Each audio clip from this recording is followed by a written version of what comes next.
Before we start, uli batiin natin ang isa't isa. Magandang tanghali, hapon sa inyong lahat. Okay, to begin with, sa atin pong Fruitful Beginning series, brothers and sisters, samahan niyo po akong lahat, tayo pong lahat ay umuko at manalangin. Let's all pray together. Dakilang Diyos, makapangyarihan sa lahat, Diyos na may lalang ng langit at lupa, Diyos na may akda ng aming kaligtasan, Ama, Panginoon, maraming salamat po.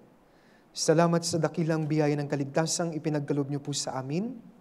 Salamat sa banal niyong dugo na itinigis niyo sa krus upang tubusin ng lahat naming mga kasalanan. Salamat din po sa Iglesia, ang church kung saan nilagay niyo po kami upang patuloy na matanggap po namin ang biyaya na sinusundan pa ng mas maraming biyaya para po sa aming buhay Kristyano. Panginoon, simula ngayong linggo, sisimulan po namin ang Fruitful Beginning series, Mabungang Paniwala. Ito po ay para po sa mga kaliligtas pa lang na mga kapatiran at maging sa mga kapatiran na below 3 years sa church. Alam po namin marami pong aral sa Biblia na kailangan ng bawat isa sa amin upang masimulan po namin ng maayos ang aming buhay Kristyano. Kaya Panginoon, gabayan niyo po kami sa 12 sessions na ito at nawa lumago ang aming mahihinang pananampalataya. Ilagay niyo rin po sa aking bibig, Panginoon, maipangaral ko lamang ng mas maayos ito pong session 1 ng alinsunod sa inyong dakilang kalooban at nawa, Panginoon, maintindihan ng mga kapatiran at magkaroon po sila ng tunay na kasiguruhan ng kanilang kaligtasan. Mula po sa simula hanggang sa matapos, lubos po kaming aasa at magtitiwala po sa inyo. Ito po ang aming dalangin sa pangalan ng Panginoong Hesukristo. Amen. Okay, para po sa first verse, tignan po natin Hebrews chapter 11. Bagong tipan, Hebrews chapter 11. Dahil marami pong baguhan, makikita nyo po ang mga verses sa screen. Hebrews chapter 11 verse 1. Mga Hebreo, chapter 11 verse 1. Babasahin ko po para po sa inyo. Ito po ang salita ng Diyos. Ngayon ang pananampalataya ay ang katiyakan sa mga bagay na inaasahan, ang paninindigan sa mga bagay na hindi nakikita. This time, tignan naman po natin John. Gospel of John chapter 10 verse 28. Juan, kapitulo 10, versikulo 28. John chapter 10, verse 28. Basahin po natin sabay-sabay at dahan-dahan. 3, 2, 1. Sila'y binibigyan ko ng buhay na walang hanggan at kailanmay hindi sila mapapahamak at hindi sila aagawin ng sinuman sa aking kamay. Muli, good afternoon po sa inyong lahat and welcome po sa atin pong Fruitful Beginning series.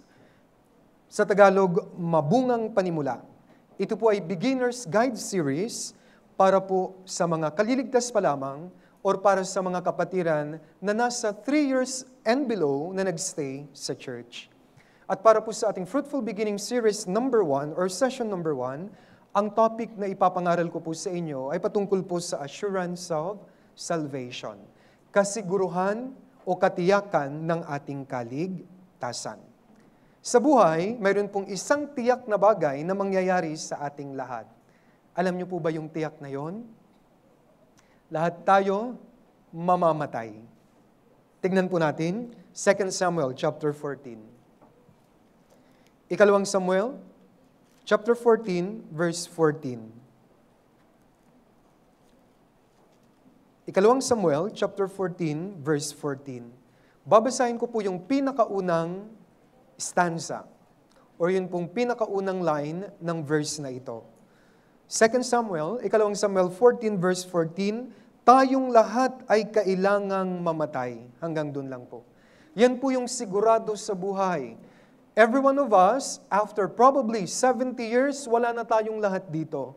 Tiyak ang kamatayan sa ating buhay. Kaya nga, bakit tayo binigyan ng Diyos ng buhay sa mundong ito? Hindi para magsaya, hindi para magpayaman. Lahat tayo isinilang hubad, walang dala.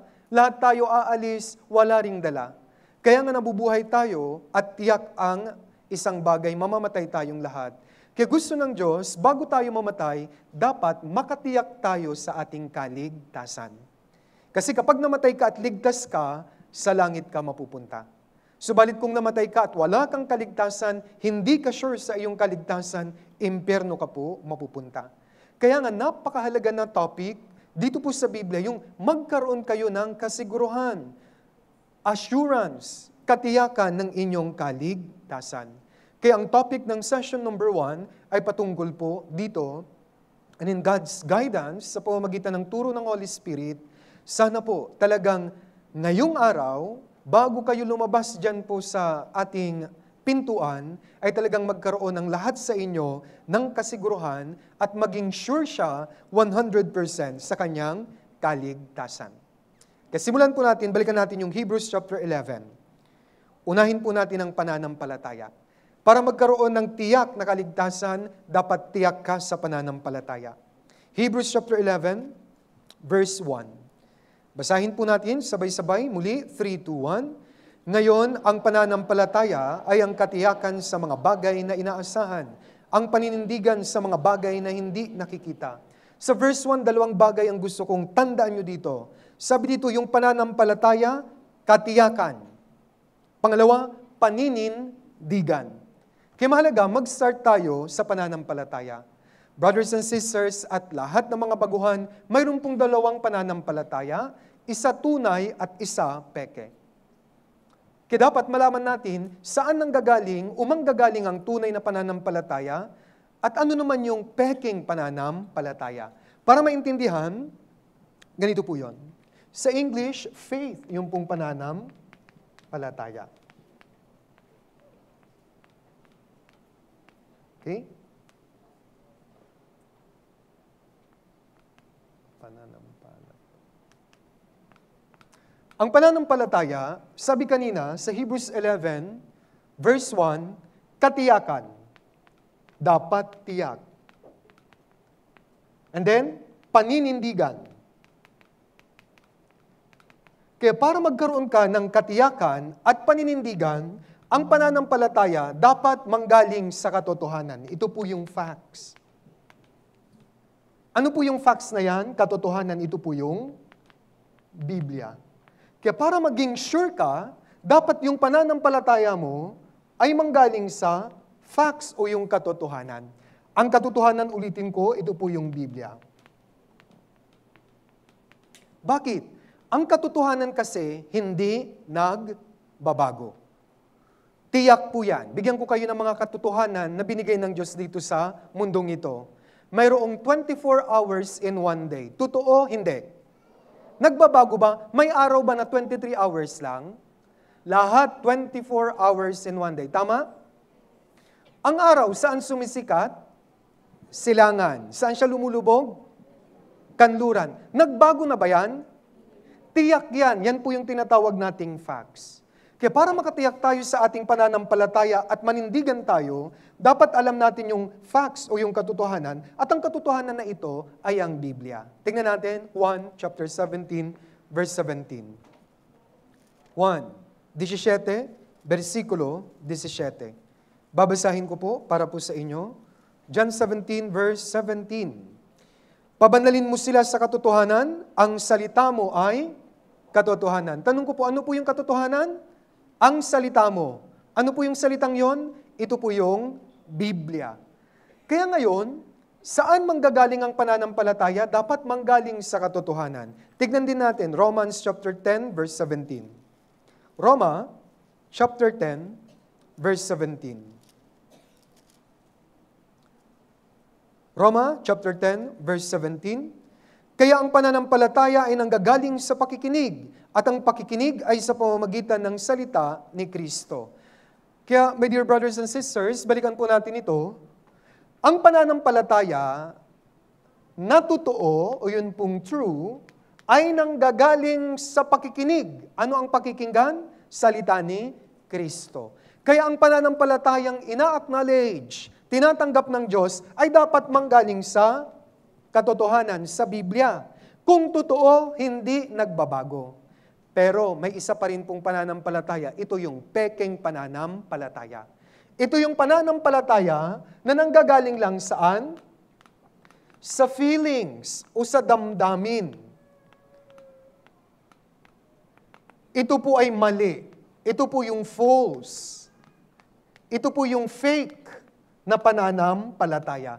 Hindi ka nito mabibigyan ng kasiguruhan ng kaligtasan kasi nga galing sa damdamin. Pag damdamin, nagbabago. Tama? Halimbawa, masaya ka ngayon, damdamin yan, emosyon. Bukas, masaya ka pa rin? Iba na, pwedeng umiiyak ka na. Tama? Kaya ang pananampalataya dapat nakaangkla sa Biblia, hindi po sa feelings.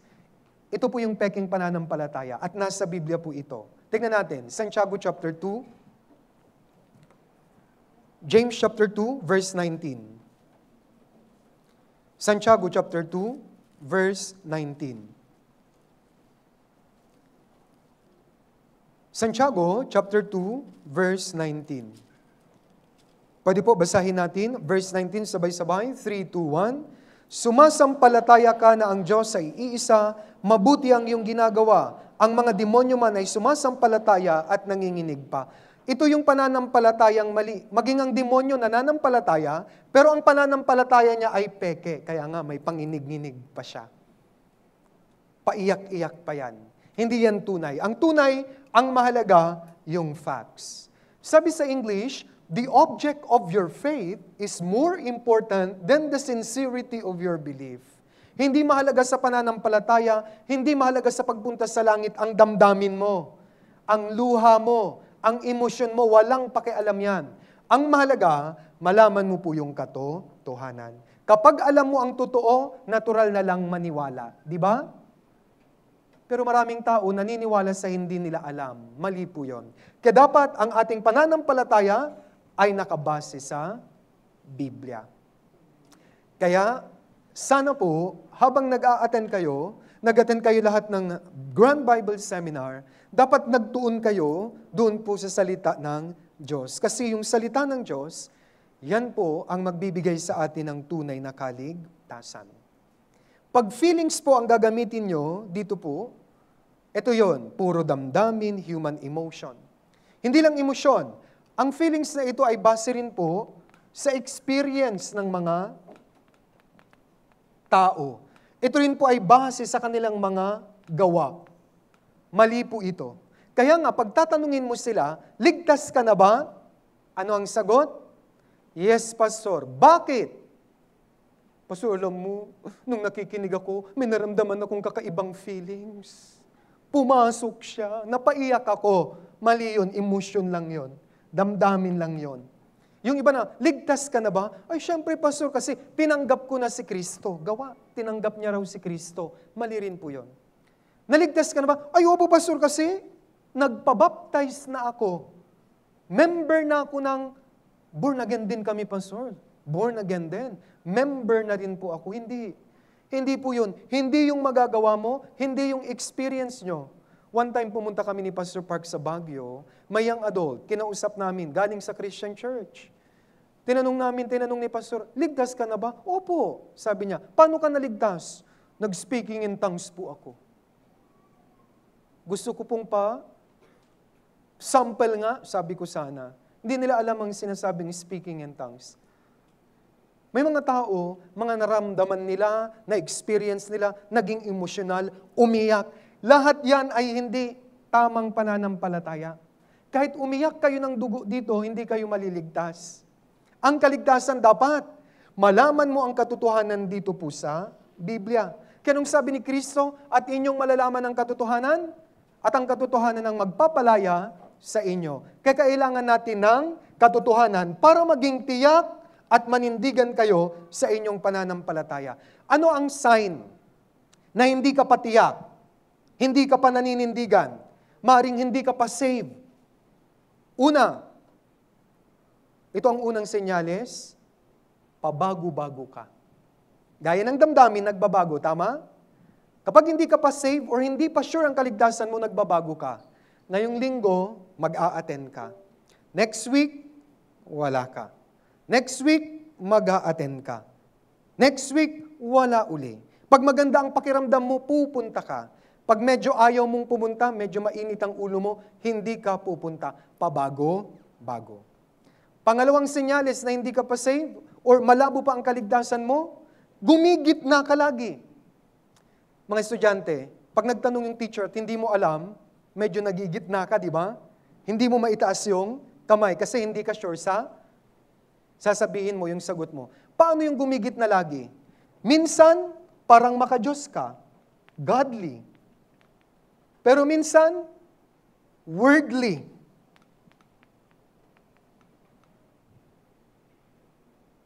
Walang tunay na identity. Minsan pag nasa church, mukhang anghel. Angel. Pag uwi sa bahay, mukhang demonyo uli.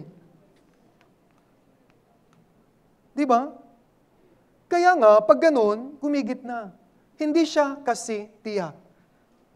Eto pa, pag malabo pa ang inyong kaligtasan, mangyayari, ma-experience nyo ito. Minsan hindi ka na magpapatuloy. Nag-Bible seminar ka, after 1 month, 4 na linggo, pumunta ka. And then, susunod na mga linggo, buwan, wala ka na. Ano mangyayari sa'yo?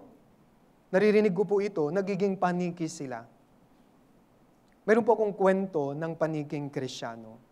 Noong unang panahon, naglaban po ang dalawang mga ibon. Grupo ng ibon, yung tunay na ibon at yung mga paniki. Ang paniki po ay mammals. Ang mga ibon, birds po sila. Kaya naglaban po sila. May grupo ng paniki na sumama dun sa ibon kasi nananalo na sila. Iibon kami, sabi niya. Iibon kami. Ang problema, natalo yung mga ibon, kaya dito sila ngayon. Pumunta sila sa paniki, sabi ng mga original na paniki, kalaban namin, ibon kayo. Dahil sa kahihiyan, itong grupo ng paniking ito, nagtago sa kuweba. Kaya hanggang ngayon, nasa kuweba sila. Tama? At lumalabas sila kapag gabi dahil sa hiya. Anong nararanasan ko? Ilang buwan na hindi nag-church, pag bisitahin mo, ayaw ko na po, Pastor, kasi nahihiya na ako. Gaya nung paniki. Bakit nangyayari yon? Kasi hindi pa po siya sure sa kanyang kaligtasan. Kaya gagawin natin itong session number 1, kailangan lahat kayo maging sigurado kayo sa inyong kaligtasan. Dapat hindi po 99%, kundi 100%. Dalawang bagay ang ituturo ko po ngayon sa inyo. Ano po yun? Una, yung facts, yung katotohanan tungkol sa kaligtasan. Pangalawa, mga tanong tungkol po sa kaligtasan. Ano yung mga facts? Ito po mahalaga. Kahit anumang investigasyon, para malaman mo ang katotohanan, dapat masagot yung mga question na WH. Tatanungin dapat, what? When? Where? Who? Why? And then isa, how? Pag nasagot yan, mapapalabas natin ang katotohanan. Tungkol sa kaligtasan, ang unang tanong, what is salvation? Ano ba ang kaligtasan? Ano ang sagot? Kukunin natin sa Biblia. Hindi po yung sarili mong ideya. Marami akong natanong, ligtas na po ba kayo? Opo, Pastor. Paano po kayo naligtas? Mabait naman ako, Pastor. Pogi pa. Yun ang kaligtasan sa kanya. Ligtas na po ba? Ay, syempre po, Pastor, nabaptize na ako. Syempre po, Pastor, tinanggap ko na si Kristo. Syempre po, Pastor, Christian din kami. Matagal na ako sa church. May posisyon ako. Wala yan sa Biblia. Kaya para maintindihan nyo kung ano ang kaligtasan, kunin natin sa facts, sa Biblia, ano ang kaligtasan. What is salvation? Tignan po natin. Lucas chapter 1, verse 77. Mahalaga ang facts. Ito po ang katotohanan. Kapag nalaman mo, madali na lang maniwala. Lucas 1:77. Dahil isang oras lang po, medyo mabilis ang pacing ko. Anyway, makikita nyo yung mga talata sa screen. 77, basahin po natin sabay-sabay, 3, 2, 1. Upang magbigay ng kaalaman ng kaligtasan sa kanyang bayan sa pamamagitan ng pagpapatawad sa kanilang mga kasalanan. Kaya simple lang po. Ano po ang kaligtasan? Biblical. Ang kaligtasan, sabi dito, pagpapatawad sa kanilang mga kasalanan. I-personalize natin, ang kaligtasan ay kapatawaran ng iyong mga kasalanan. Kapag may nagtanong sa iyo, ligtas ka na ba? Ang ibig nilang sabihin, napatawad na ba ang lahat mong mga kasalanan? May iba, hindi nila alam yung kaligtasan. Ang isip nila yung kaligtasan ay dahil gumaling yung cancer nila. Marami akong experience. Ligtas na po ba kayo? Opo, Pastor, kasi alam niyo po, dati stage 2 cancer na ako. Gumaling po ako. Hindi yan kaligtasan. Yung iba, ligtas na po ba kayo? Ay, opo, Pastor, nabigyan ako ng isang sakong bigas sa church. Ligtas yung aming pagkain. Ay, hindi rin po. Yung iba, kaligtasan ang iniisip, kaligtasan sa utang. Kinag-church sila, may pera ba dyan? Hindi yun ang tunay na kaligtasan na ibinibigay ng Diyos. Ang kaligtasan ito ay kaligtasan ng Espiritu po ninyo. Kapag namatay ka, hihiwalay ang katawan mo, babalik yan sa lupa, ang Espiritu mo babalik sa Diyos. Dapat ang Espiritong yon ay maborn again. Sa Bible seminar, namatay ang Espiritong ito dahil kay Adan at saka kay Eva. Anong utos ng Diyos kay Adan at saka kay Eva? Sa bunga ng pagkaalam ng mabuti at masama ay huwag kang kakain, sapagkat sa araw na kumain ka niyon, anong sabi ng Diyos? Tiyak? Kinain nila, hindi. Kinain nila. Kaya simula sa kanila, namatay ang Espiritu. Ang ibig sabihin ng kamatayan sa Biblia ay separation. Hiwalay na sa Diyos. Kaya ngayon, paano tayo maliligtas? Paano mapapanumbalik yung buhay ng Espiritong yon? Kailangan mapatawad ang lahat ng ating mga kasalanan. Naintindihan po ninyo? Kaya ang kaligtasan ay kapatawaran ng mga kasalanan. May tanong uli, paano mapapatawad ang kasalanan? How? Yun na po yung next question. Kanina, what is salvation? Pangalawa, how can we be forgiven of our sins? Kasi yung kaligtasan, kapatawaran ng mga kasalanan. Kaya magtanong tayo, kung ang kaligtasan ay kapatawaran ng mga kasalanan, paano mapapatawad ang kasalanan natin? Tignan natin, nasa Biblia, Colossus chapter 1. Colossus chapter 1. Colossus chapter 1, verse 13 at 14. Colossus 1, 13 at 14. Iniligtas niya tayo sa kapangyarihan ng kadiliman at inilipat tayo sa kaharian ng kanyang minamahal na anak, na sa kanya ay mayroon tayong katubusan na siyang kapatawaran ng mga kasalanan. Gusto ko pong maintindihan nyo ito, ang kaligtasan ay kapatawaran ng mga kasalanan, pareho rin po katubusan ng ating mga kasalanan. Kaya paano matutubos, paano mapapatawad ang ating mga kasalanan? Efeso. Atras tayo. Efeso chapter 1, verse 7. Lahat po ay nasa Biblia. Ito po ang paniwalaan natin. Efeso chapter 1, verse 7. Basahin po natin sabay-sabay. 3, 2, 1. Sa Kanya'y mayroon tayong katubusan sa pamamagitan ng Kanyang dugo, na kapatawaran ng ating mga kasalanan, ayon sa mga kayamanan ng Kanyang biyaya. Kaya ano po yung katubusan? Kapatawaran ng mga kasalanan, paano ito mangyayari? Sa pamamagitan ng Kanyang dugo. Kaya nga namatay ang Panginoong Hesus sa krus, dumanak ang Kanyang dugo. Hindi po nagkataon na hinuli siya ng mga sundalong Romano na pinalo siya. Hindi. Planado yan. Sumunod ang Panginoong Hesus para tuparin ang requirement ng batas. Ano yung batas? Kung may kasalanan, dapat mamatay. Ang bayad sa kasalanan ay ang dugo. Kaya nga pinagpapalo siya, ipinako siya sa krus, binigyan siya ng koronang tinik, bago mamatay, dinali yung puso niya, tinusok siya sa tagiliran ng sibat.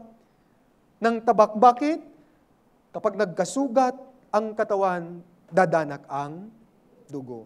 Kasi sabi dito, para matubos, para mapatawad ang ating mga kasalanan, kailangan ang pagdanak ng dugo sa pamamagitan ng Kanyang dugo.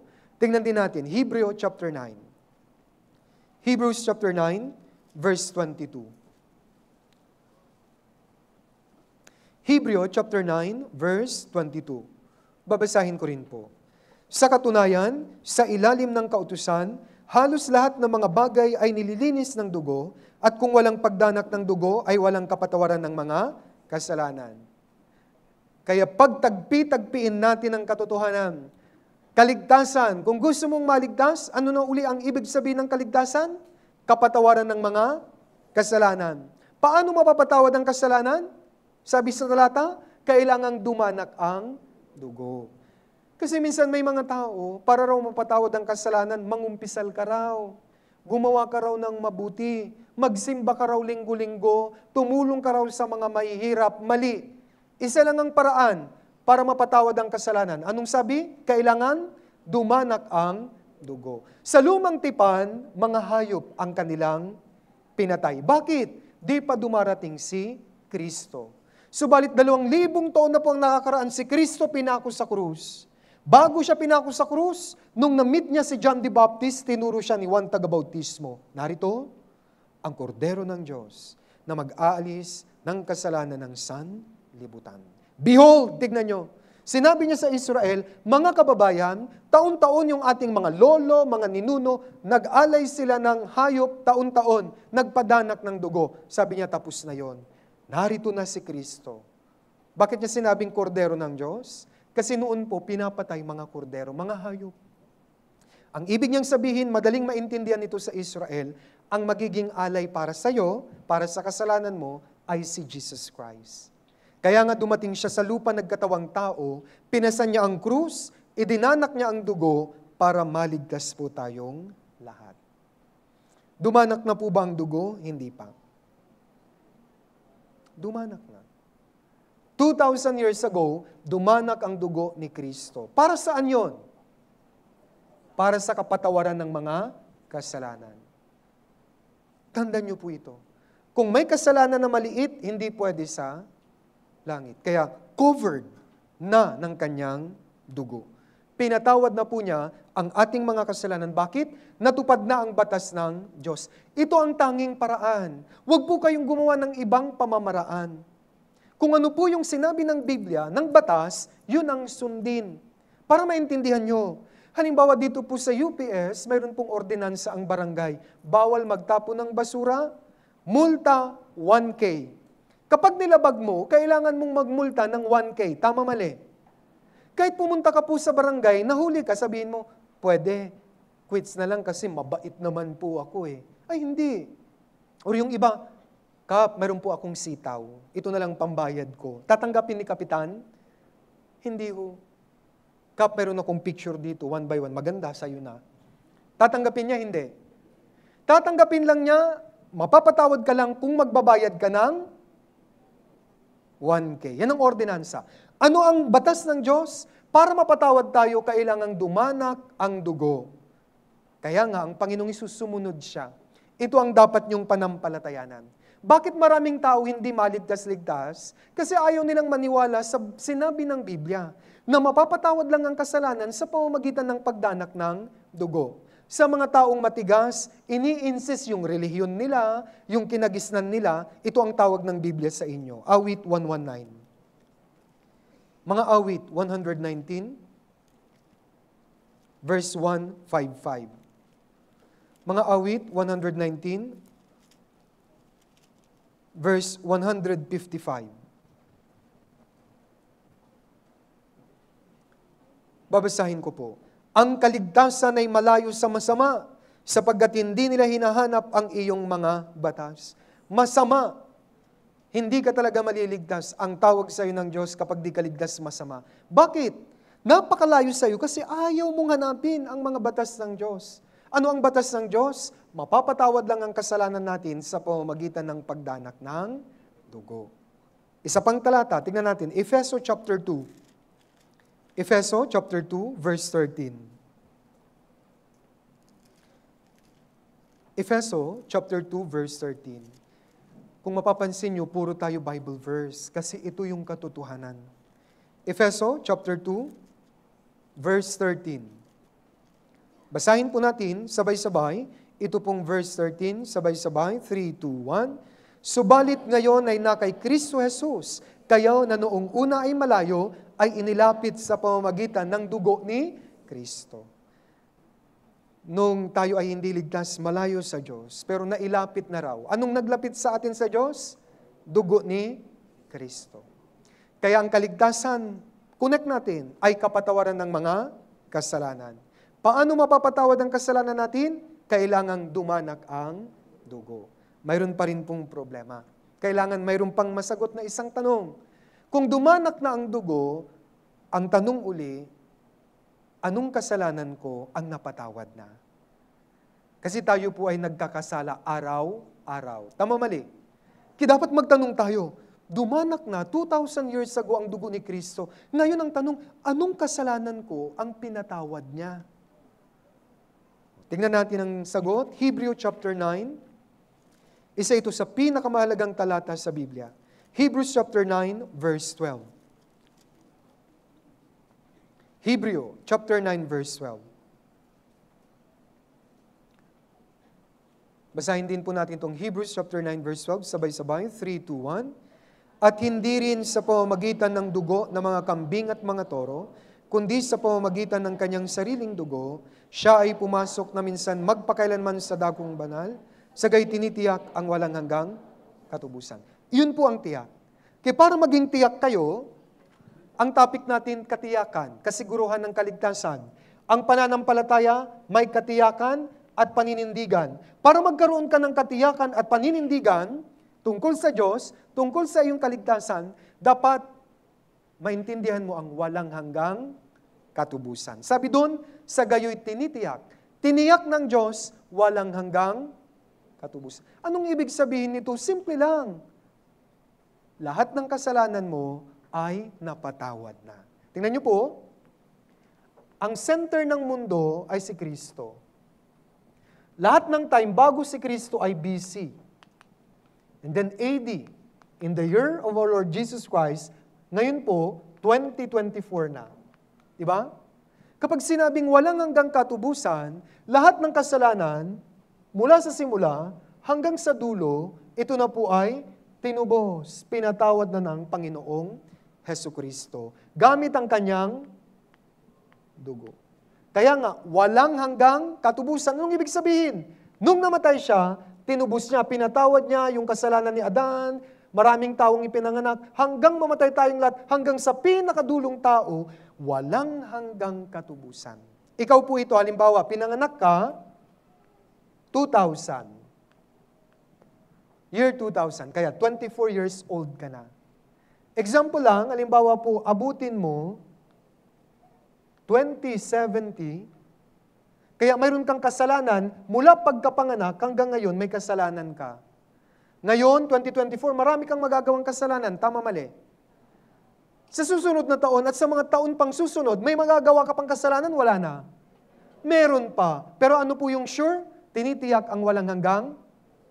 Anong ibig sabihin? Yung nagawa mong kasalanan, past, tubos na. Present, tubos na. Future, gagawin mo pa lang, tubos na. Sa mata ng Diyos, may kasalanan ka pa, wala na. O, kapag namatay ka, saan ka pupunta? Sure na? Yun po yung katiyakan ng kaligtasan. Sa mata ng Diyos, makakagawa ka pa, wala ka ng kasalanan. Although bukas, makakagawa ka pa ng kasalanan. Tinubos na niya, pinatawad na niya, kasi nga namatay na siya. Pero may mga tao, di nila ito maintindihan. Pastor, ito yung di ko po maintindihan. May nagtanong, paano po na yung gagawin ko pa lang, napatawad na, hindi ko pa nagagawa eh. Diba? Hindi nila maintindihan, para ipapakita ko po, para maintindihan nyo. Okay? Buburahin ko po. Tingnan nyo po ha. Halimbawa, ngayon, 2024.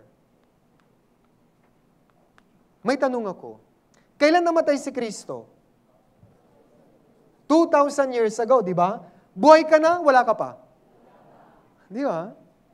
Wala ka pa. Pinatawad ka na niya, hindi pa. Pinatawad na. Kaya lahat, nung ipsinilang ka nung halimbawa 2000, hanggang ngayon, lahat yan ay future pa, di ba? Hindi mo pa nagagawa. Kasi nga, wala ka pa nung namatay siya. Naintindihan nyo? Kaya nga, nung namatay siya, pinasigurado niyang tubusin ang kasalanan ng sanlibutan. Lahat po niyan, natubos na, napatawad na. Sa mata ng Diyos, covered na po ito ng dugo ng Panginoong Jesus. Ulitin ko ang tanong, may kasalanan pa ba kayo? Sa mata ng Diyos, wala na. Pero makakagawa pa ng kasalanan? Yes. Yung magagawa mong kasalanan, napatawad na ba? Hindi pa. Kung gayon, kapag namatay ka, saan ka pupunta? Ilang percent ang kaligtasan mo ngayon? 100%. Bakit parang malungkot pa rin? Pag naintindihan mo to, higit pa ito sa pagtama sa loto. Bakit sa langit ka na? So lahat ng kasalanan napatawad na. Yan po ang sabi ng Biblia, eternal redemption, napatawad na lahat ng kasalanan ko. Nung naintindihan ko rin po ito, tuwang-tuwa po ako. Para mas maintindihan, di ba? Napatawad na. Ang isa pang ibig sabihin ng kapatawaran ay katubusan. Para maintindihan, may utang ka. Bayad na lahat. Or may sinanla ka. Tubos na. Lahat po tayo ay nakasanla kay taning dahil sa kasalanan natin, pero binayaran na tayo ng Diyos. Natubos na po tayo. Kaya nga, walang hanggang katubusan. Tubos na, at alam nyo kung gaano karami yung binayad ng Diyos? Dinoble niya ang bayad para sure na sure na. Para maintindihan nyo, mahalaga po ito para wala kayong pag-aalala sa puso. Halimbawa po, may kotse. Okay, gusto mo magkaroon ng sariling kotse. Pag ito ay hulugan, every month, may problema ka, di ba? Halimbawa, ang bayad buwan-buwan sa kotse, hindi po ito dagaha, kotse ito. Halimbawa, 20K. Buwan-buwan mong babayaran yan. Di ba mahirap makatulog, lalo na due date na bukas? May kapanatagan sa puso, wala? Wala, dahil buwan-buwan, magbabayad ka, tama? Pero paano po, may nagregalo sa'yo, bayad na, free. Masaya, may kapanatagan sa puso, wala? Meron kasi bayad na lahat, tama? Ganun ang walang hanggang katubusan, binayaran na lahat, huwag ka nang mag-alala. Naintindihan? Magagawa ka bukas ng kasalanan, bayad na yon. Huwag ka nang mag-alala. Naintindihan po ninyo? Pero maraming tao, nag-church, nag-aalala pa rin. Binigay na nga yung buhay na walang hanggan eh. Bayad na lahat. Babayad pa ako. Kaya yung iba, pag mahal na araw, nagpepenitensya. Tama? Sila raw ang magbabayad. Ay kahit magmamatay ka, di mo mababayaran. Brothers and sisters, lahat ng kasalanan natin, napatawad na, natubos na. Sa mata ng Diyos, wala na po tayong kasalanan. Bakit? Doble ang bayad ng Diyos. Tignan natin Isaiah 40 verse 2. Isaiah 40 verse 2. Broadcasting English version ang ipakita mo kasi mas gusto ko sa English version.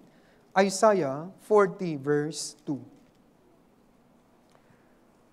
Sabi po, sa huling parte, for she has received from the Lord's hand double for all her sins.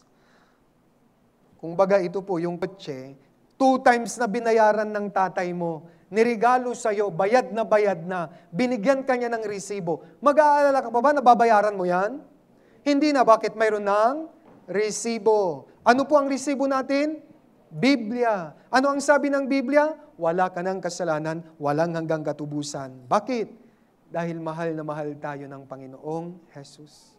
Ito ang naintindihan ko, Jesus loves me, this I know, for the Bible tells me so.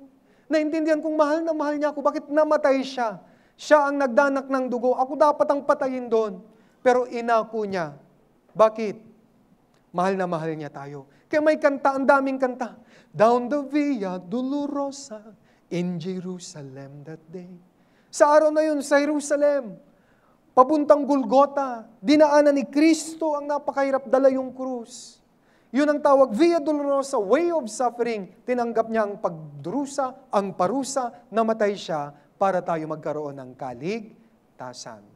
Kaya mahal na mahal po tayo ng Diyos. Doble ang binayaran niya mula sa ating mga kasalanan. Kaya tubos na tayo, bayad na tayo. Naintindihan niyo po? Malinaw na ang walang hanggang katubusan? Ligtas na, hindi pa.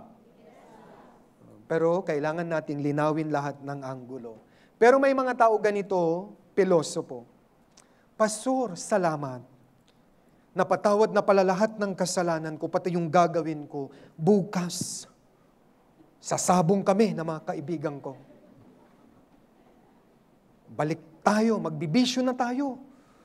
At may mga denominasyon po na nagsasabi sa amin, huwag niyong ituro yung ganyan, na lahat ng kasalanan ay napatawad na. Kasi kung ituturo niyo sa mga tao, Gagawa uli sila ng kasalanan. Mali po yan. Hindi nila naintindihan.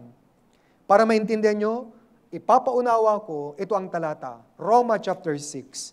Sa panahon ni Pablo, may mga pilosopo rin po. Binanatan siya. Sabi nila, huwag mong ipangaral na lahat ng kasalanan, pati yung gagawin, ay napatawad na. Kasi yung mga tao, gagawa uli sila ng kasalanan. Ito ang sagot ni Pablo. Roma 6, versikulo 1 at 2. Romans chapter 6, verse 1 and 2. Basahin natin, mga kapatid, sabay-sabay. 3, 2, 1. Ano nga ang ating sasabihin? Magpapatuloy ba tayo sa pagkakasala upang ang biyaya ay sumagana? Huwag nawang mangyari. Tayong mga namatay na sa pagkakasala, paano nga tayong mabubuhay pa roon? Papaliwanag ko para maintindihan nyo. Kung talagang naunawaan mo na namatay si Kristo, walang hanggang katubusan, ang paggawa ng kasalanan ngayon ay hindi na kaaya-aya. Nung hindi ka ligtas, masarap gumawa ng kasalanan. Pero kung ligtas ka na, ang kasalanan magdudulot sa iyo ng kapigatian. Talagang iiyak ka kapag nakakagawa ka ng kasalanan. Bigyan ko halimbawa, ano po ang pumatay kay Kristo? Yung ating mga kasalanan. I-personalize natin. Pinatay ko ang tatay mo. Mamahalin mo ba ako? Hindi, pinatay ko tatay mo eh. Mayroon ba dito na ibang isip niya at medyo may problema sa ulo, pinatay ng isang tao yung tatay niya at yung tao, mahal kita. Thank you. Magta-thank you ka? Isusumpa mo siya kasi pinatay niya yung mahal mong tatay. Tama, mali? Kung talagang ligtas kayo, makakagawa kayo ng kasalanan pero hindi na po enjoyable ang kasalanan ngayon. Iiyak ka, bakit? Ang pumatay sa tatay natin kasalanan, paano mong i-enjoy yung kasalanan? Ito yung sign na talagang ligtas ka na, makakagawa ka pa ng kasalanan. Pero yung kasalanan, hindi na nga siya enjoyable. Torture na po iyon sa tunay na Kristiyano. May talata ba? Meron po. Tingnan natin, Efeso chapter 4, verse 30. Efeso chapter 4, verse 30. Kapag nakakagawa tayo ng kasalanan, ito ang mangyayari. Hindi ka masaya. Verse 30, Efeso chapter 4:30, basahin po natin. 3, 2, 1. At huwag ninyong pigatiin ng Espiritu Santo ng Diyos na sa pamamagitan niya tayo tinatakan para sa araw ng pagtubos. Nasa iyo na ang Holy Spirit. Nung naligtas ka, nung naintindihan mong wala ka ng kasalanan at nakita ito ng Diyos, dumating sa iyo ang Holy Spirit. Kung nung Friday, July 19, nung naligtas ka, nung naintindihan mo sa araw na yun na wala ka ng kasalanan, natural na dumating sa iyo ang Holy Spirit. Efeso chapter 1, tingnan din natin. Efeso chapter 1, verse 13. Para maintindihan nyo, kung talagang ligtas ka na, nasa iyo ang Holy Spirit at ang paggawa ng kasalanan, hindi na po kaaya-aya. Nakakapandiri na para sa iyo. Efeso chapter 1, verse 13. Babasahin ko po. Sa Kanya kayo rin naman na nakarinig ng salita ng katotohanan, ang ebanghelyo ng iyong kaligtasan, at kayo na sumampalataya sa Kanya ay tinatakan ng ipinangakong Espiritu Santo. Kaya nga, sa mga taong naligtas, kung nung July 19 naligtas kayo, dumating ang Holy Spirit sa araw na yon. Pero kung ngayon nyo lang naunawaan ang tunay na kaligtasan, ngayon ka lang nagkaroon ng kasiguruhan, 100%, wala na akong kasalanan, wala kang mararamdaman. Kapag nanampalataya ka, ang Holy Spirit nasa iyo na. Hindi ka na lulubayan yan, kasama mo na. At kapag gagawa ka ng kasalanan ngayon, siya mismo nalulungkot. Kaya nga, sa tuwing gumagawa tayo ng kasalanan, malulungkot na tayo. Kaya hindi nyo po pwedeng sabihin sa akin, Pastor, napatawad naman na lahat, di gagawa na ako ng kasalanan. Kapag ganyan ang isip mo, sisiguraduhin ko sa iyo, hindi ka paligtas. Hindi pa po. Hindi mo gagawing dahilan yung paggawa ng kasalanan kasi napatawad naman na. Bakit? Kung napatawad ng kasalanan mo, nasa iyo na ang Holy Spirit. At siya na ang mag-guide sa iyo. Kapag gagawa ka ng kasalanan, may bulong siya. Mali yan. Di ba anak ka na ng Diyos? Ngayon, nagawa mo. Kanong gagawin mo? Malungkot ang Holy Spirit na nasa iyo, kaya malungkot ka rin. Kaya, para kang basang sisiw. O anong gagawin mo ngayon? Balik ka uli sa Diyos, mag-sorry ka sa Diyos. Hindi dahil sa maliligtas ka, kundi ligtas ka na, anak ka na ng Diyos, nagsusori ka para panumbalik mo yung magandang relasyon nyo ng Diyos. Mamaya, ipapaliwanag ko po yan. But anyway, ang mahalaga, pag ligtas na, makakagawa pa rin ng kasalanan. Pero hindi na enjoyable ang paggawa ng kasalanan. Para mas manuot ito sa inyo, dapat tuloy-tuloy lang kayo sa church. Next question. Ang kaligtasan, kapatawaran ng mga kasalanan, para mapatawad ang kasalanan, kailangan pagdanak ang dugo, dumanak na ang dugo, di ba?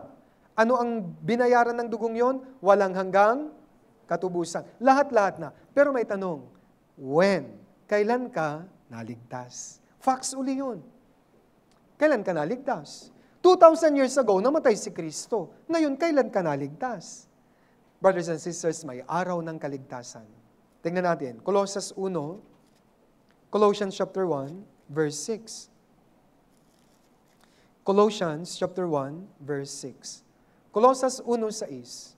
Mahalaga po ito. Araw ng kaligtasan.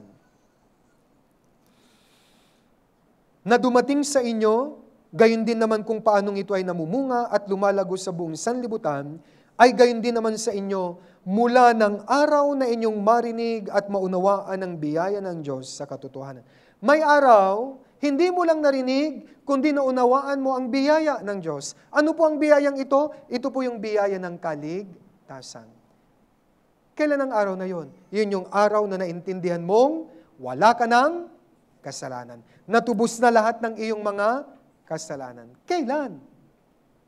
Kanya-kanya tayo. Dapat alam mo. Mayroon po ba dito, yung birthday niya nakalimutan niya? Mayroon ba dito na pag tinanong ko, Sister, anong birthday mo? Wait, Pastor. Sis, ano na yung birthday ko? Delikado yon. Medyo hindi pa yun clear, di ba?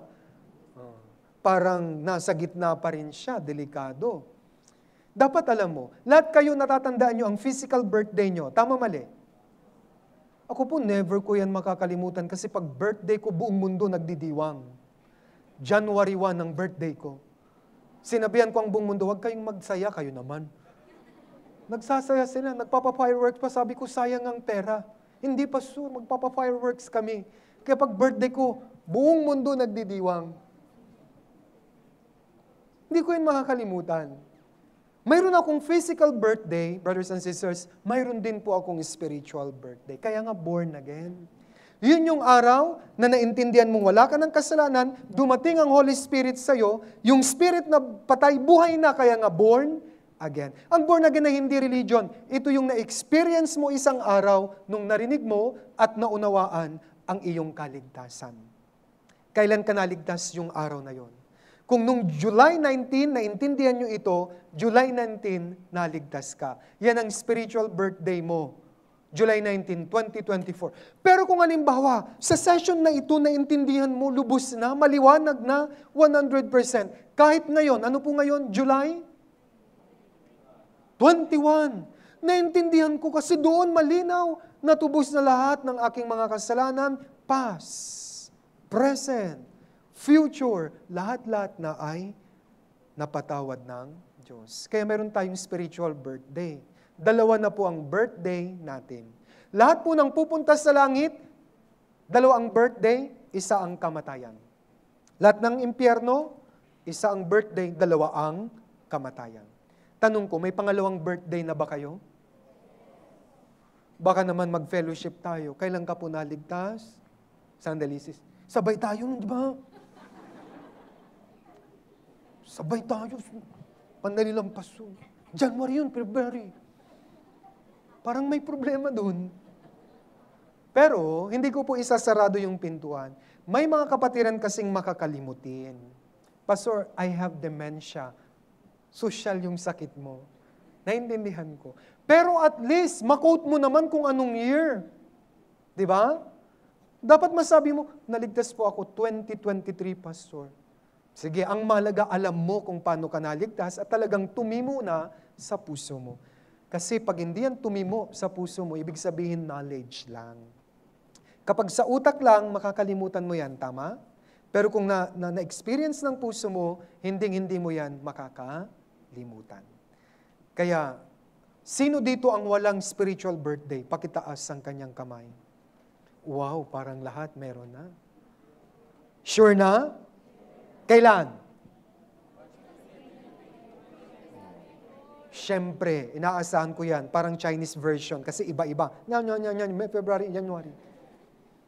Ang mahalaga, may araw ka ng kaligtasan. Kung hindi, patay ang facts natin. Hindi mo masasagot. Dapat masagot mo to. Ano ang kaligtasan? Kailan ka naligtas? Saan ka naligtas? Sa Bible seminar, sa Manila Central Church, or yung iba, recorded Bible seminar. Di ba? Sino ang namatay? Si Kristo namatay sa halip na ako. Bakit namatay siya? Bakit gusto kanyang iligtas? Dahil mahal niya ako. Paano ka naligtas? Sa pamamagitan ng kanyang dugo. Yan ang facts. Yan ang sinasabi ng Biblia. At kapag ganyan ang iyong pananampalataya, yan po ang sinatawag na assurance of salvation. Sure ka na. Kung hindi ka sure, para kang sumasali sa Who Wants to be a Millionaire. Kapag tinanong ka ng kaligtasan mo, wait pastor, phone a friend muna ako. Bro, sabay tayo nun eh. Diba? Kung hindi ka sure, 50-50. Diba? 50-50 ka. Ilang percent na punay? Pastor, 50% pa rin eh. Bakit po? Kasi nakakagawa pa rin ako ng kasalanan eh. Kaya hindi siya sure. Diba?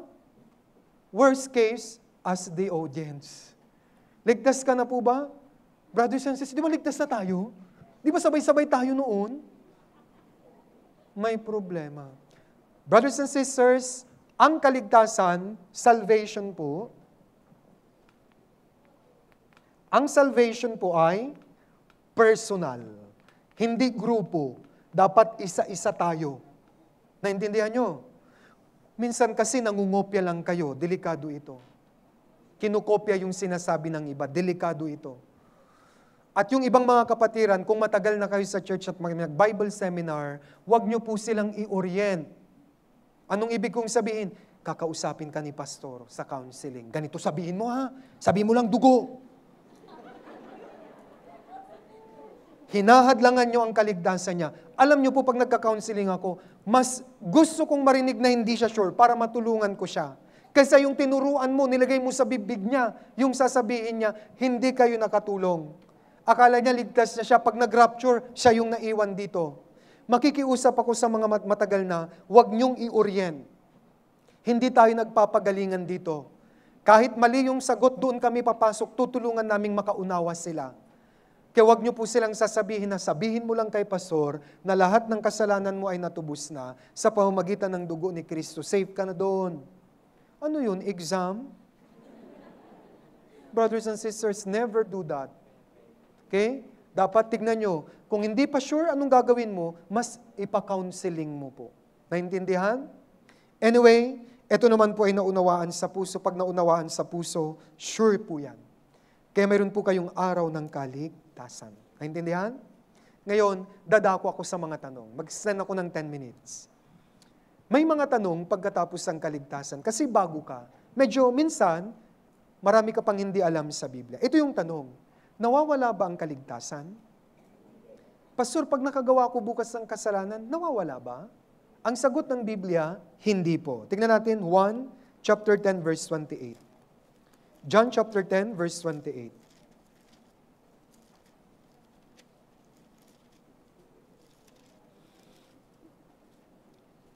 Sila'y binibigyan ko ng buhay na walang hanggan, at kailan may hindi sila mapapahamak, at hindi sila aagawin ng sinuman sa aking kamay.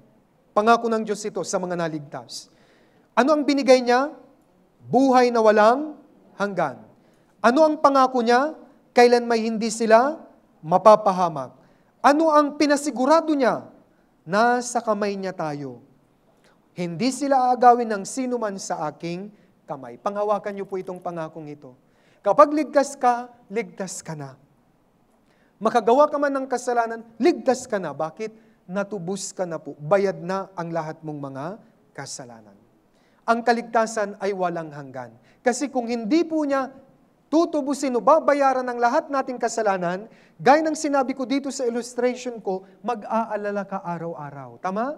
Kung hindi pa bayad, hindi ka masaya. Pero pag bayad na, masaya ka na. Tama? Kaya bayad na. Makagawa ka man bukas ng kasalanan, bayad na, kaya nga walang hanggang kaligtasan. May iba, hindi nila to alam. Sabi nila, kapag nakagawa ka ulit ng kasalanan, mawawala raw ang kaligtasan. Tanong, bakit sinabi niyang buhay na walang hanggan? Di ba? Kapag sinabing buhay na walang hanggan, dire-diretso na to. Di ba? Mayroon bang walang hanggan na hanggang 2025 lang? Parang mali, di ba? Pag sinabing walang hanggan, forever. Tama? Pag may nagsabi sa'yo, mahal kita, forever, hanggang 2025. Hindi yun forever, di ba? Pag sinabi niyang mahal ka niya, forever, hanggang mamatay kayong dalawa. Tama, mali? Sabi niya, buhay na walang hanggan, kaya never na tayong mapapahamak. Bakit? Binigyan na tayo ng buhay na walang hanggan. Hebreo, chapter 5, verse 9. Ang daming talata. Hebreo, chapter 5, verse 9. Babasahin ko rin po. At nang maging sakdal, siya ang naging pinagmulan ng walang hanggang kaligtasan ng lahat ng mga sumusunod sa Kanya. Siya ang pinagmulan ng walang hanggang kaligtasan. Kaya makagawa ka man ng kasalanan, ligtas pa rin po tayo. Tanong ko po, nakagawa ka ng kasalanan, di ka nakapagsisi, namatay ka, saan ka pupunta? Langit, impyerno? Of course, syempre po, dahil bayad na lahat ng ating kasalanan. Ito po, na-experience ko dito sa Manila Central Church noon. Nag-Grand Bible Seminar ako. May nagtanong sa akin. Sabi niya, paano pastor? Uminom ako. May espiritu ng alak. Namatay ako. Langit, impyerno. Tanong ko siya, saan ka? Impyerno. Hindi ka ligtas. Ano ba ang requirement sa langit? Di ba dugo? Di ba? Para mapatawad ang kasalanan ng dugo. Nakainom ka, langit ka pa rin. Pero pagharap mo sa Diyos, mapapahiya ka. Tama? Anak, anong ginagawa mo bago ka namatay? Di ka nakakahiya. Pero langit ka pa rin. Tama, mali? Yes. Kasi nga bayad na ng kanyang dugo. Ngayon, sunod na tanong, so ligtas na ako, pastor, anong mangyayari pag nakagawa ako ng kasalanan? Mahalaga to. Ligtas ka pa rin, pero may dalawang mangyayari.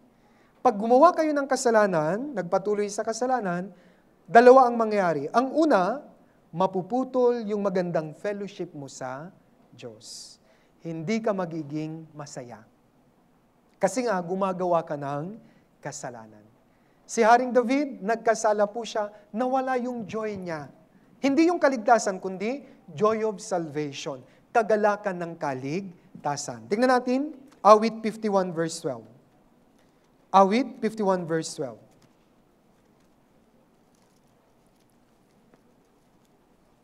Awit 51 verse 12.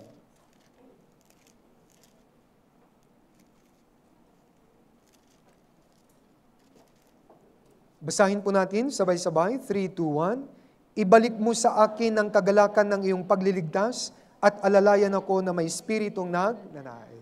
Kaya kapag nakagawa kayo ng kasalanan, langit ka pa rin, pero malungkot ka. Nawawala yung kagalakan. Alam ko kung naligtas ka, masaya ka po. Lahat naman tayo. Nung nalaman mo na wala ka ng kasalanan, sobrang saya mo. To the point na gusto mong i-share na ito kaagad sa bahay nyo. Pero alam nyo po, kapag gumagawa tayo ng kasalanan, nawawala yung kagalakan.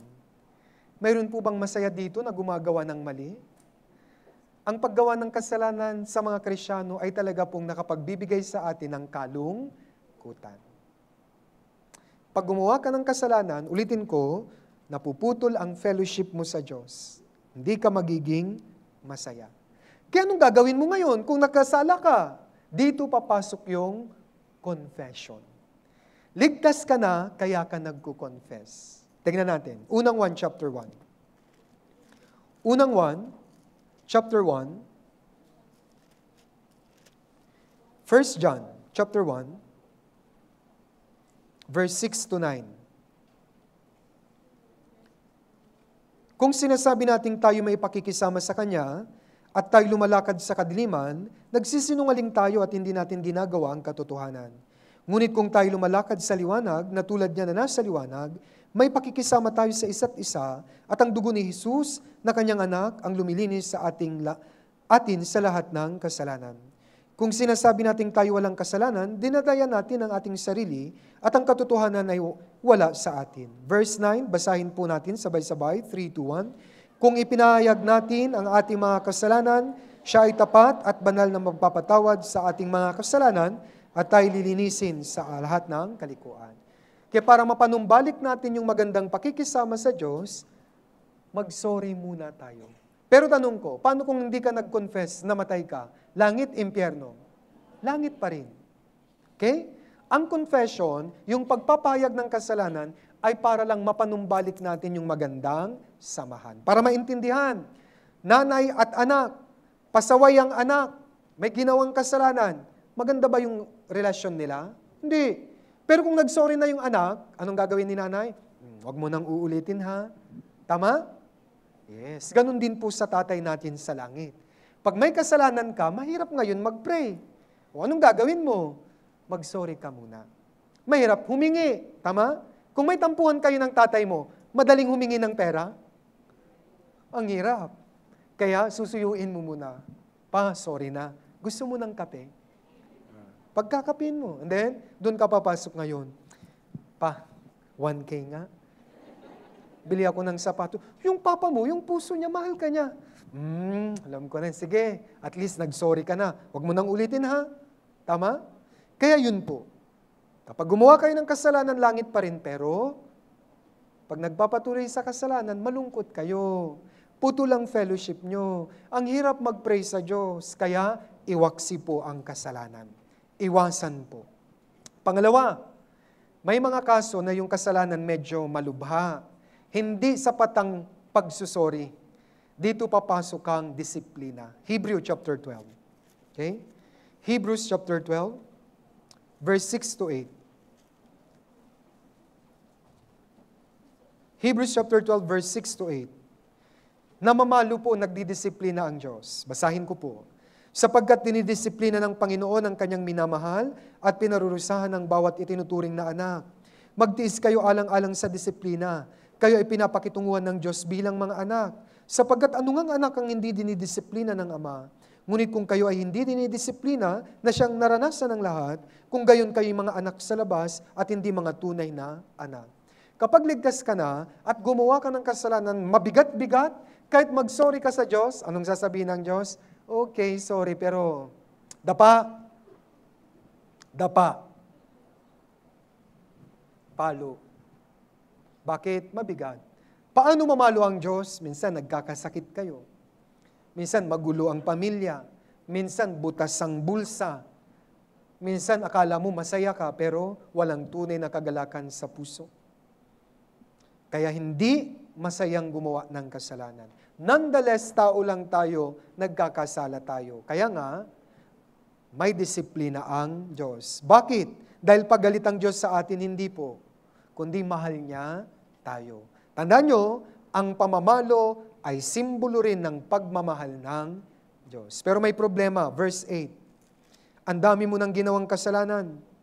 Ngunit kung kayo ay hindi dinidisiplina, na siyang nararanasan ng lahat, kung gayon kayong anak sa labas at hindi mga tunay na anak. Pastor, paborito siguro ako ng Diyos. Bakit?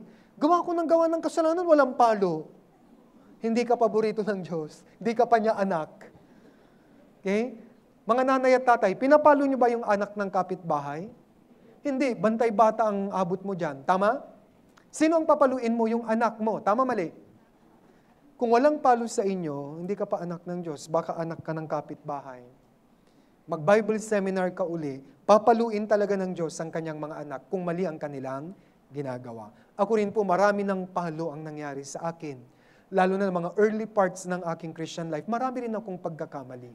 Pero doon ko naramdaman ng pagmamahal ng Diyos sa akin. Okay? Sa palong ito, naaalala ko ang aking nanay. Makulit din po ako nung bata ko, kaya papaluin niya ako.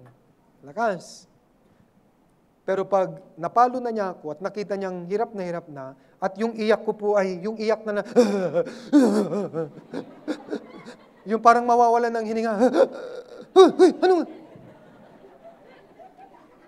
Anong gagawin niya? Oh, tama na. Ikaw kasi. Pero alam niyo po, natatouch ako, mismong siya umiiyak. Mahal naman niya, iyak din na awa rin. Mamaya bibendahan na niya ako. Sabay, anong panggamot niya? Yung kuya ko, bili ka ng Royal. Pag may Royal na ako, pustura uli, okay uli. Pero bakit ko ito naalala? Naalala ko mahal na mahal niya ako. Kasi pag may mali ako, pinapalo ako. Tama, mali? Brothers and sisters, ang tagal-tagal mo na sa church, puro kakasalanan at walang palo, may problema tayo. Baka yung kaligtasan mo nasa utak lang, wala sa puso. Nonetheless, ulitin ko, tinuturo ko ngayon ang kasiguruhan ng kaligtasan. Dapat sure kayo. Last na po, may iba, Diyos lang daw ang nakakaalam kung ligtas ka na. Mali po, ngayon pa lang alam na natin. Last verse, Efeso chapter 2, verse 8 to 9. Efeso chapter 2, verse 8 to 9. Efeso chapter 2, verse 8 hanggang 9. Okay, mahalaga po yung talata nga, dalawang talata. Basahin po natin sabay-sabay at dahan-dahan. 3, 2, 1. Sapagkat sa biyaya kayo'y naligtas sa pamamagitan ng pananampalataya, at ito'y hindi sa pamamagitan ng inyong sarili. Ito'y kaloob ng Diyos. Hindi sa pamamagitan ng mga gawa, upang ang sino man ay wag. Verse 8, sa biyaya kayo'y? Kaya tignan niyo po yung dalawa, yung facts and feeling. Ang facts po, ito po yung biyaya ng Diyos. Kapag sinabi nating biyaya, regalo, wala kang ginawa, siya ang gumawa. Manampalataya ka lang. Manampalataya ka lang sa biyaya ng Diyos. Ano yung biyaya niya? Siya ang namatay para sa'yo. Siya ang tumapos ng paghihirap. Tama? Ano po yung feeling? Ito naman po yung gawa. Pinipilit mong maligtas gamit ang mga pamamaraan mo. Kaya hindi ito tunay na kaligtasan. Ang tunay na kaligtasan, biyaya ng Diyos. Ano pa yung sabi? Sa biyaya kayo'y naligtas. Tapos na, di ba? Hindi niya sinabing maliligtas pa lang. Sulat ni Pablo to sa mga brothers and sisters sa Efeso. Sa pananampalataya, sa biyaya kayo'y ligtas na kayo, hindi pa. Yes, baka naman, bigla may makausap ako. Pastor, Diyos lang nakakaalam nun. Sino ka para magsabing ligtas na ang tao? Hindi po. Nasa Biblia po ito. Ligtas na kayo, hindi pa. Ilang percent? 100? Okay, last na lang. Habang kayo ay nagpapatuloy sa church, yes, naku-quote nyo, ligtas ka na. There's a tendency nasa utak mo lang, kaya may 3 pong bagay na isasuggest ko sa iyo habang nasa Manila Central Church ka. Ang tunay na ligtas, mahayag po yung love ng Diyos sa Kanya. Love for God. Mamahalin mo talaga ang Diyos. Paano ito mahayag sa iyo yung pagmamahal sa Diyos? Number 1, love, mamahalin mo ang Word of God. Mamahalin mo. Makikinig ka. Natural itong may mangyayari sa mga may spirito. Para maintindihan nyo, nung hindi tayo ligtas, para tayong uod. Ano ang kinakain ng uod? Dahon. Tama? Pero nung naligtas tayo, naging paru-paro tayo. Ano ngayon ang kakainin ng paru-paro? Nectar. Ano ang sabi ng Biblia sa words of God? Ang salita ng Diyos ay palang pulot, napakatamis. Hahanap-hanapin mo ang salita ng Diyos. Kasi sa mga baguhan, mararanasan nyo kung talagang ligtas kayo. After 1 month, 2 months, 3 months, gusto mong bumili ng sarili mong Biblia. Yung iba nga, mamaya bibili na yan. Pangalawa, you love brothers and sisters. Mamahalin mo talaga sila. Gusto mo silang makasama, kaya sumasama ka sa fellowship. Mother's Group Fellowship, Cell Group Fellowship, sumasama ka. Yan ang mga senyales. Lastly, you love lost souls. Yung mga nawawalang kaluluwa. Ipapangaral mo talaga ang Ebanghelyo. Ang 3 ito, natural na lalabas kahit hindi ko ituro sa inyo. Kahit hindi namin kayo piliting magbasa ng Biblia, mahalin ng brothers and sisters, mag-evangelize, natural ito dahil ito ang pagkilos ng Holy Spirit sa iyo. Tanong ko, mayroon ba talagang nagpilit sa yung mag-invite ka? Natural mo itong ginawa lalo na sa mga mahal mo sa buhay. Mayroon ba sa inyo na kailangan pang piliting magbasa, makinig ng salita ng Diyos? Natural itong lalabas. Meron ba sa inyo na ayaw niyang mahalin ang mga kapatiran? natural itong lalabas kasi ligtas ka na. I hope you learned something sa assurance of salvation. Last question, saved ka na ba? Yes. Ilang percent? 100%. Sure na? Sana po talaga. Nag-aalala ko, baka mayroon dito hindi saved, pag nag-rapture, maiwan ka. Sana wala po. Umaasa kami na nakinig kayong mabuti. Ngayon kung medyo may agam-agam pa rin, magpa-counseling po kayo. Pero sana sa puso ko ang prayer ko, lahat na nagsisimba sa Manila Central Church ay ligtas na. Uulit-ulitin ko ang tanong, saved na, hindi pa? Saved na. Tayo pong lahat ay umuko at manalangin. Dakilang Diyos, makapangyarihan sa lahat, marami pong salamat. Salamat sa kaligtasan. Nawa sa pamamagitan ng session na ito, nagkaroon ng assurance ng salvation ng mga kapatiran. Sa pamamagitan ng Fruitful Beginning series na ito, kapag natapos nila, maihahanda po sila sa mga ministry. Alam ko po, Panginoon, lahat ng mga naligtas gustong maglingkod, gustong sumama sa paglilingkod sa inyo, kaya hayaan niyo pong matapos nila ang 12 sessions na ito para maging handa at makalahok na sila sa paglilingkod, pagsamba, at paggawa ng gawang mabuti para sa iyong pangalan. Sa mga sandaling ito, hiling ko rin po, Panginoon, ang patuloy niyong patnubay. Mamaya uuwi po ang mga kapatiran, ingatan niyo po sila, at hinihiling ko na yung mga kaliligtas na mga brothers and sisters, patuloy niyo po silang hawakan sa inyong makapangyarihang kamay. Hiling ko po na makapagpatuloy po sila dito po sa Manila Central Church, mula sa araw ng kaligtasan hanggang sa mag-rapture. Muli, Panginoon, ibabalik namin ang pinakamataas sa pagpupuri at pagpapasalamat dahil po sa kasiguruhan ng kaligtasan na nalaman namin ngayong araw. Ito po ang aming dalangin sa pangalan ng Panginoong Hesukristo. Amen. Maraming salamat.